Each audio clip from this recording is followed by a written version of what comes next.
Hi, I'm Alyssa.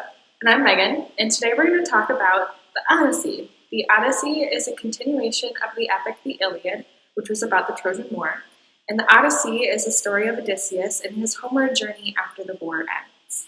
An important aspect of the Odyssey is the role the deities play in influencing the mortals. We know that the deities' relationships can get a little complicated, so we made a family tree of the major deities and included some of the roles that they play in the Odyssey and in other myths. So here it is. So at the very top, we have Kronos and Rhea, who are two of the Titans who gave birth to the next generation of Olympians. And on the bottom portion, we have Zeus and the many women who have given birth to his many children. All right, now there are three deities that play the most major roles in the Odyssey, and they are Athena, Hermes, and Poseidon. Athena is the goddess of wisdom and the goddess of war. This is seen directly from her birth when she springs from Zeus's head, which symbolizes that she comes directly from rational thought, and she's also born in full battle armor. Athena can best be described as rational, calculating, and intelligent. She was on the Greek side of the Trojan War because she was not chosen as the fairest in the judgment of Paris. Athena plays two major roles in the Odyssey, the first being that she drives the plot forward, and she's also the protectress of Odysseus. So the second major deity that makes an appearance in the Odyssey is the god Hermes. Hermes is most well known as the messenger god, but he also has many other minor roles. He is also the god of trade, thieves, travelers, sports, athletes, and border crossings. He also has the additional role of leading souls down to the underworld. Hermes is best described as being clever, mischievous, and loyal. Hermes was neutral in the Trojan War. His role in the Odyssey actually begins in the Iliad, when at the very end he helps to stop the Trojan War, but he does so not of his own free will, but on Zeus's orders.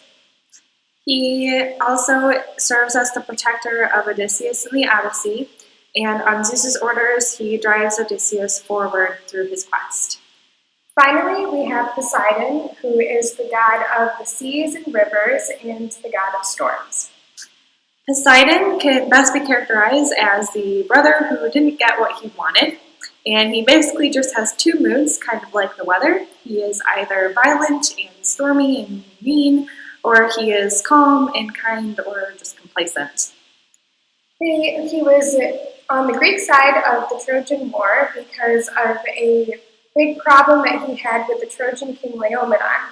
Basically, he and Apollo thought it would be a good idea to try to overthrow Zeus as king of the gods, and Zeus was like, how about no, why don't you go work for a mortal? So he sent them to work for King Laomedon, and Poseidon was pretty embarrassed about it and basically threw a fit.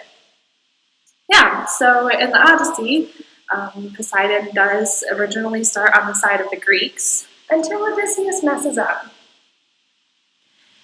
Now we're going to talk about the major mortal characters in the Odyssey, and they include Odysseus, Penelope, and Telemachus.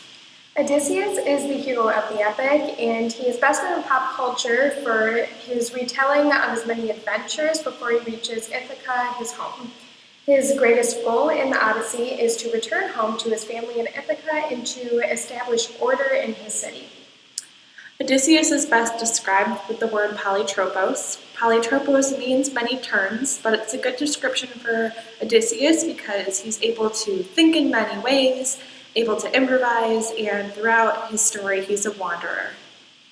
Next we have Telemachus, who is Odysseus' son and shows many heroic intentions throughout the epic.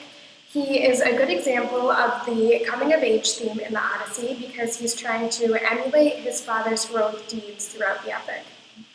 The relationship between Telemachus and Odysseus is very important in the Odyssey, and this relationship between fathers and sons is also a very important part of the culture of their time, and we will see this importance carry over into the Aeneid as well.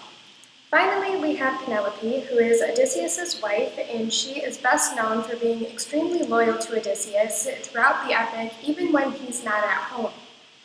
And Penelope knows her role in her Mycenaean culture, and she is well respected for that. She's also very cunning as she keeps away the suitors while she waits faithfully for her husband to return home.